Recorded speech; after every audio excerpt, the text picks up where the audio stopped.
हाय कवना दिन खाती ये कहीं कमी होता कुल चीज अपने से कर दे बाबू एगो तरह से बात कहल चाहत नहीं सुन ना का सुनी बोलो एगो नौकरानी रख दो हमारा खातिर प्लीज बाबूजी घर के मतलब काम करे खातिर ओए तो कहत रखई के पड़ी बताओ ई मैं गंदा बटेगा के साफ करे वाला कोई बा कोई नहीं सब मुझे बतिया ना नौकरानी रख देबो तो कुल काम घरवा के करी हमनी के टेंशन रहत दिमाग पे ना उनका आज खोजत नहीं हटत देखो आज खोज के उधर ले जाती हो जा आज सामो सामने नौकरानी आ जाए एकदम शाम लेके जा चलो ठीक बजा बताओ सर इतना कुल चीज रहते हुए हमनी का अपने से काम करे के पड़ता है नौकरानी मिल ली तो हमनियों के कुछ तनी आराम मिली ना दिन भर काम करते रह जाते घर के झाड़ू पोछा को लगाई ना चलो तुम बोली थी ना कि काम करने के लिए आते रहे सेठ जी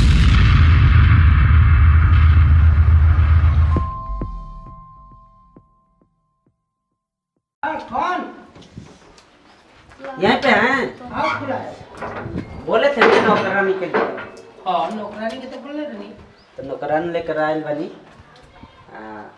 का काम बा बता दी इनके समझा दी इनका कोनो आईडी प्रूफ बा हाँ सब कुछ बा हमारे हाँ मालिक बा कौन लगा कहीं सब मालूम है ना हाँ हाँ आओ ले आओ जा सेठ जी जब कहियो तो काम कर दियो ना ठीक बा भैया का नाम होता काजल काजल अच्छा देखा मेरा घर में कोई बार ना हाँ दूगो हमारा लड़का वाला सब हाँ खाना बनाए को 3 आदमी के 2 लड़कन के हमरा के आ, एकदम पोछा लगा के साफ हो के मन एकदम फ्रेश हो के बनी तो ठीक बा मालिक ठीक बना आ देखा ढंग से ये 2 लड़के वाला सब ठीक बा लड़कन के हमनी एकदम बढ़िया से देखते देख करियो ना ना मालिक हमार देखभाल में कुछ कमी ना हुई हम सब बहुत अच्छा ले कर देम अखिलेश हां बाबूजी का करना जा घर में मन बुझी का हो गई लड़की है जी बाबूजी ये लेन ये नौकरानी नौकरानी खोद दलो हां अरे बाबूजी कितना हमार बात समझ गइल का के बात समझा दे का 3 आदमी के बने खाना बनाने के बाद और घर के एकदम साफ रखे के बाद हाँ हाँ मालिक हम कहूँ भी काम करना तो बहुत अच्छा ले करना साफ सफाई में तो कौनो शिकायत हमके ना मिलेगा चाहिए ना ना मालिक कुछ ना मिली हना तनख्वाह ना मिली या झोटवा पकड़ के बहरियो करते वो हम मालिक है ए बाबूजी जाए तो ऐसे मत बोला सुनो हम तब कामवा हम कुछ दिखा देते मुंह में बढ़िया से समझा देते नहीं करा के हां लेके जाओ अब तू एक टेंशन काहे के लेत हम कुल के दिखा देते नहीं घर लेके जा हम चलो नहीं हम चलो, चले चलो, हम चलो, दिखा दे, बढ़िया घूमे से। ना कि ये कुल हमरा काम है, चला घूमे आई टोटी वाला रूम आई टोटी हो गए पानी वाला है ठीक बा आई बाथरूम वाला रूम बटे एकरा में सब आई आगे ना देखते बालू जब झाड़ू पोछा लगा दिए बढ़िया से ठीक बा आई छत पर जाए खाली सीढ़ी वाला हुए सीढ़ी है हाँ आई किचन वाला रूम बाटे ठीक ठीक एकरा नाम तना कुल बता देता सामान के बारे में का कहां रखल बा हाँ देखो आई कुछ सामान बाटे हाँ एकरा में अपन हिसाब से खोज ले मुना खाना बनेला मुझे तारा के तो पता चली हाँ हाँ आई कुल गैस वैस बाटे आई कुल थरिया बर्तन जितना भी बा आई में कुल आटा आई गैस बा में चावल बा में दाल बा ठीक आई है, कुल ठीक। यानी मिक्सचर मशीन बा आई कुल बा सब सामान ठीक बा आई फ्रिज बाटे इमे सब सामान रखाला आई कुल बर्तन वर्तन आई कुल सब साफ सफाई कुल आलू भाटा टमाटर कुल चीज रखल बा ठीक बा मालिक इहे कुल तार काम करे के बाटे ठीक ना ठीक बा अच्छा से काम करिया बढ़िया बढ़िया खाना बनिया ना कोनो चीज के जगह पर कमी बाटे हमनी के ना ना मालिक यही से बता देनी है बढ़िया से काम हम करिए ठीक ना सारा काम तो करे देनी अब जा तो आराम करे दिन भर काम करत करत बाप रे कितना बड़का घर बाटे करत करत हमार शरीर बहुत दुखाए लगल आय माय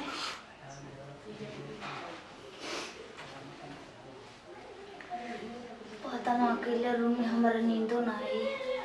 कैसे सुतम हे रमान बहुत गई कुल काम करते रहलू हाँ मालिक सब काम कर देंगे अच्छा खाना वाला खइलू हाँ मालिक खा लेंगे का बनिले बालू एक रोटी सब्जी रोटी सब्जी हाँ मालिक वही बोला है बनाने के चलो ठीक बा अच्छा आओ नहीं बैठ ना बोली मालिक तब पैसा वैसा के काम लागी त हमने से तू बोली ह तार पैसा हम दे देम ना ना मालिक हमरा पैसा के काम रही ना तो हम बोल कैसे भी हम अजगर रहे के बा खाए के बा बस मान लो तारा के टाइम से पेमेंट ना मिल जाई त घरो देख जरूरी ने बा तार माई बाबू मान लो कि दवाई बीरो कुछ भी खर्चा पानी के चाहिए ना हाँ ठीक बा मालिक पैसे के काम अच्छा वैसे भी तार नाम का पड़ी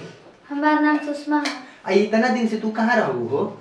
कहाँ रही मैं अपना गांव में रही और हम तारा के कोबर देखलो ही ना रही रात पहिला बेर देखनी तू बहुत सुघर बालू लेकिन बहुत अच्छा से काम करत रहू। हाँ मालिक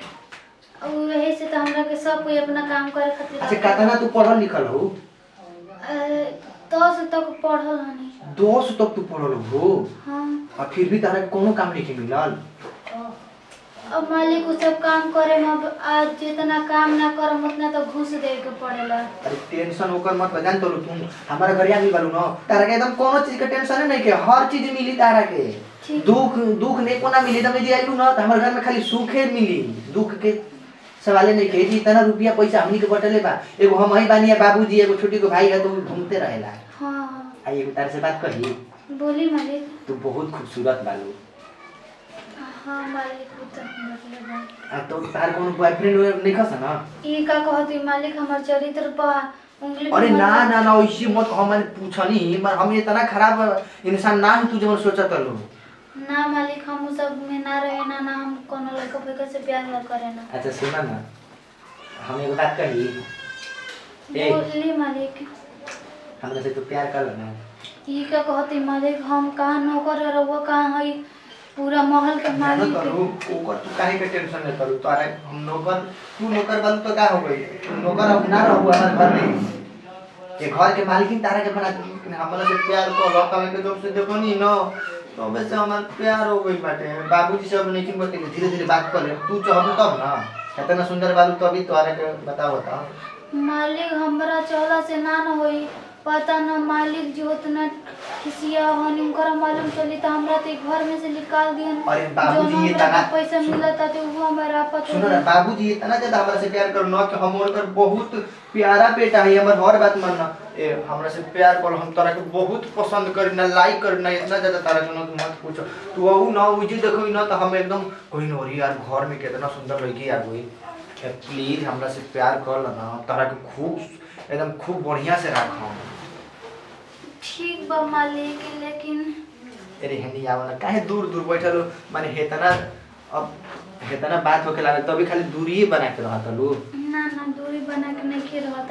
अब टेंशन मत ल तू टेंशन में रहेलू ना तो हमरा के एकदम खराब लागेला तू बताओ काहे के टेंशन ले तू हमारा रहते होगे अब टेंशन ना ले। अच्छा मालिक। अच्छा आई लव यू।